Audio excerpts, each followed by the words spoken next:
Welcome back, creatures, or welcome new creatures. My name is Mikey, and this is my series where I talk about an urban legend and I do my makeup at the same time. But I won't be doing just any makeup. Normally, I'll be doing special effects makeup. I won't be showing the products or demonstrating the steps of today's look. So if you're wanting to know the products or are wanting a tutorial, please let me know in the comments below. Today's makeup is definitely not based on today's urban legend, which is the Enfield poltergeist.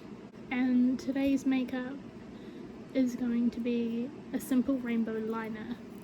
And because of that, I won't be doing much or any makeup throughout the video until the very end, of which I will then just show you the look that I've done. This is my first video of the year, and this is the first makeup look that I've done since my health declined. So I want it to just be super simple and super pretty, super fun, and go from there. So at the heart of the story is the Hodgson family. Single mother Peggy and her 4 children, Margaret, Janet, Johnny, and Billy. They lived in a seemingly normal council house at 232 Green Street, Brinsdown, Enfield, London, England. But their lives are about to be turned upside down. The disturbances began subtly as unexplained noises, objects movement, but things quickly escalated. In August 1977, single parent Peggy Hodgins called the Metropolitan Police to a rented home at 232 Green Street, saying she witnessed furniture moving and that 2 of her 4 children had heard knocking sounds on the wall. The children included Janet, who was 11, and Margaret, who was 13. A police constable reported witnessing a chair wobble and slide, but could not determine the cause of the movement. Later claims included disembodied voices, loud noises, thrown toys, overturned chairs, and children levitating. Over a period of 18 months, more than 30 people, including the Hodgins' neighbours, paranormal investigators, and journalists, said they variously saw heavy furniture moving of its own accord, objects being thrown across the room, and the sisters seeming to levitate several feet off the ground. Many also heard and recorded knocking noises and a gruff voice. The story was regularly covered in the Daily Mirror newspaper until reports came to an end in 1979. The case attracted the attention of paranormal investigators Maurice Gross and Guy Lyon Playfair. They are 2 investigators from the Society of Psychical Research, or SPR.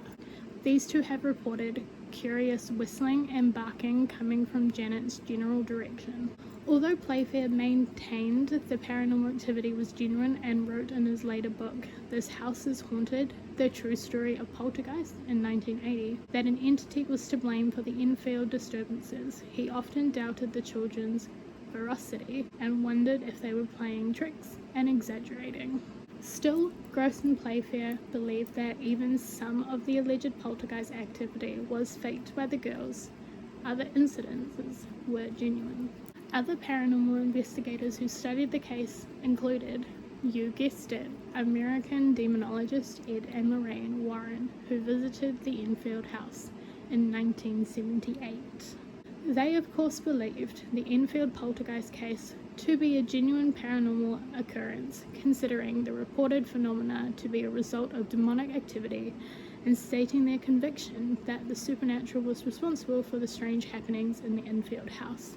They publicly shared this belief despite the case's complexity and skepticism from some quarters. Now let's look at the other side of the coin. Many skeptics have argued that the events were a hoax, orchestrated by the children for attention, or explained by other natural phenomena. Janet was detected in trickery. A video camera in an adjoining room caught her bending spoons and attempted to bend an iron bar. Gross had observed Janet hanging a broom handle on the ceiling and hiding his tape recorder. According to Playfair, one of Janet's voices, whom she called Bill, displayed a habit of suddenly changing topics. It was also a habit that Janice had. When Janet and Margaret admitted to pranking the journalist, Gross and Playfair compelled the girls to retract their confessions. The two men were mocked by other researchers for being easily duped. Physical researcher Renee Haynes noted that doubts were raised about the alleged poltergeist voice at the SPR conference in Cambridge in 1978, where video cassettes from Enfield were examined. SPR investigator Anita Gregory stated that the Enfield case had been overrated, characterizing several episodes of the girls' behaviors as suspicious, and speculated that the girls had staged some incidents for the benefit of journalists seeking a sensational story. John Beloff, a former president of SPR, investigated and suggested Janet was practicing ventriloquism. Both Beloff and Gregory came to a conclusion that Janet and Margaret were playing tricks on the investigators. Skeptics have argued that the alleged poltergeist voice that originated from Janet was produced by false vocal cords above the larynx and had the phraseology and vocabulary of a child. In a television interview for BBC Scotland, Janet was observed to gain attention by waving her hand and then putting her hand in front of her mouth while a claimed disembodied voice was heard. During the interview, both girls were asked the question, "How does it feel to be haunted by a poltergeist?" Janet replied, "It's not haunted," and Margaret, in a hushed tone, interrupted, "Shut up." Skeptics have regarded these factors as evidence against the case. Another skeptic, Joe Nickel, of the US-based CSI COP, examined the findings of paranormal investigators and criticized them for being overly credulous when a supposedly disembodied demonic voice was heard. Playfair noted that, as always, Janet's lips hardly seemed to be moving. He states that a remote-controlled camera, the photographer was not present in the room with the girls. Time to take a picture every 15 seconds was shown by investigator Melvis Harris to reveal pranking by the girls. He argues that the photo allegedly depicted Janet levitating actually showed her bouncing off the bed as if it was a trampoline. Harris called the photos examples of common gymnastics and said it's worth remembering that Janet was a school sport champion.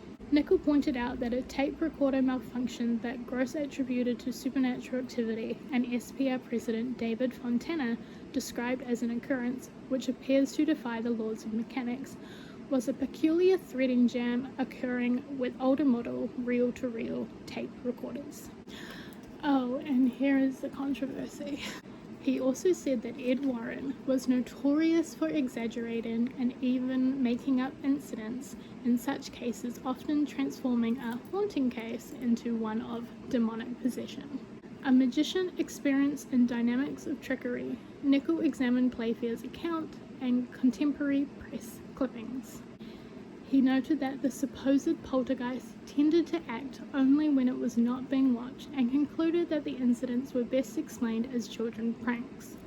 Although Gross made tape recordings of Janet and believed no trickery was involved, the magician Bob Cootie, sorry if I said that wrong, said he made some of the recordings available to me, and having listened to them very carefully, I came to the conclusion that there was nothing in what I had heard that was beyond the capabilities of an imaginative teenager. All the recordings have been catalogued and digitized by the SPR in a book of their content. The Enfield Poltergeist Tapes White Crow was produced by Dr. Melvin Willen in 2019.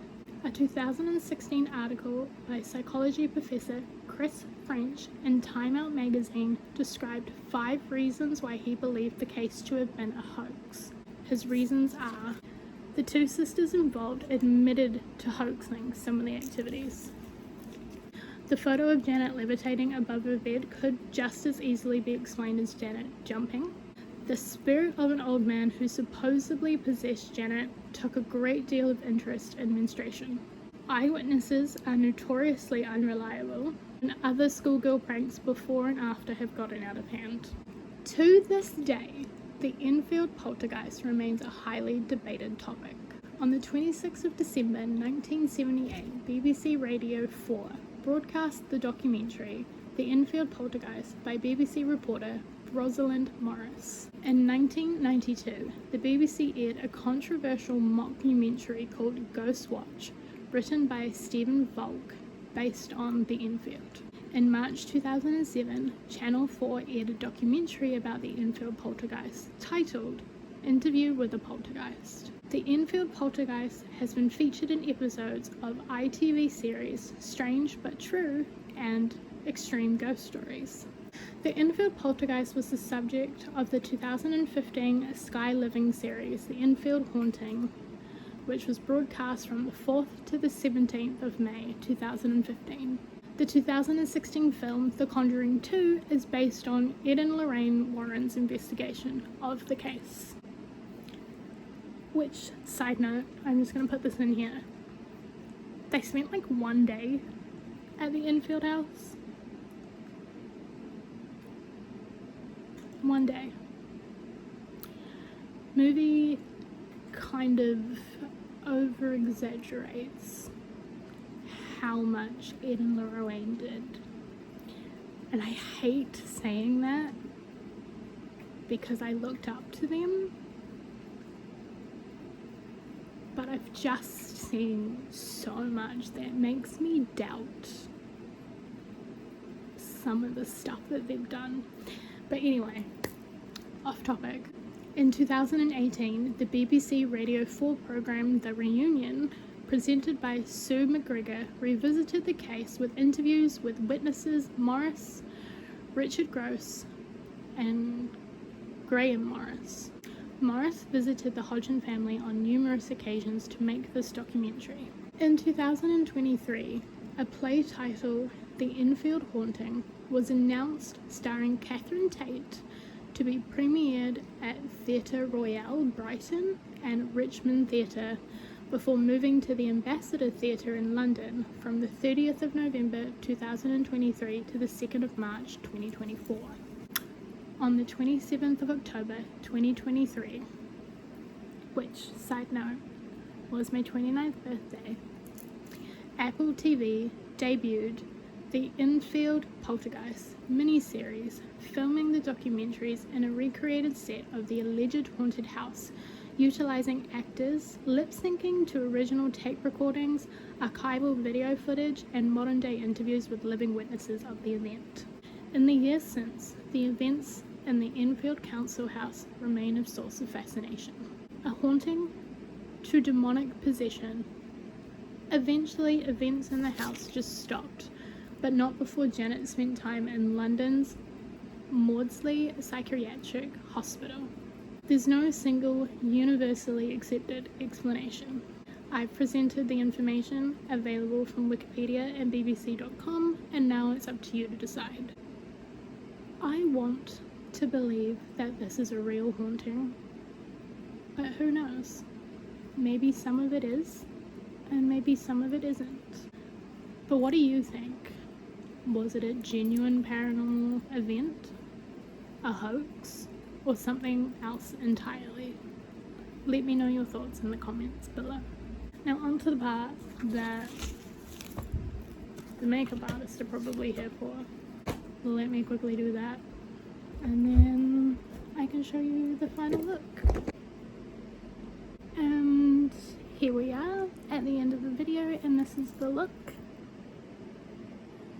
Just a simple rainbow liner. I hope you creatures enjoyed the video. If you have any urban legends suggestions, then leave them in the comments. Otherwise, I will see you in the next urban legend. Bye.